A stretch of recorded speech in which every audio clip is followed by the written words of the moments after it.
Very very good morning. আজকে আবার এসেছি, তবে এসেছি আজকে আমার পছন্দের একটি দারুণ একটা রেসিপি নিয়ে। বুঝতেই পেরেছো কি করব?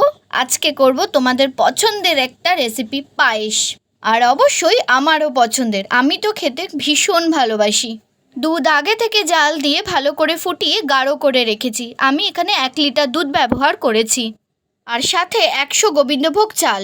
যদি 3 লিটার দুধ হয় 300 গোবিন্দভোগ চাল, এরকম পরিমাণে কিন্তু আপনারা ব্যবহার করবেন। চাল ভালো করে ধুয়ে ফুটানো দুধেই দিয়ে দিয়েছি।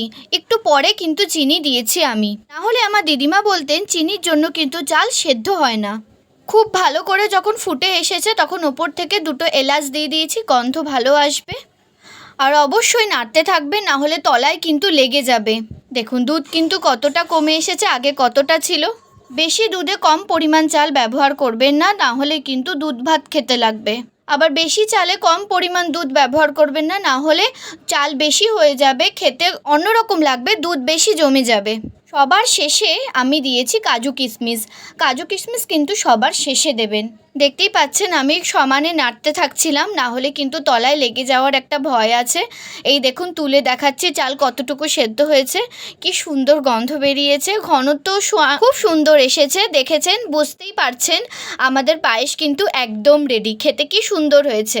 লাইক, কমেন্ট, শেয়ার, সাবস্ক্রাইব আর অবশ্যই রান্নাটা কমেন্ট করে জানাবেন কেমন হলো।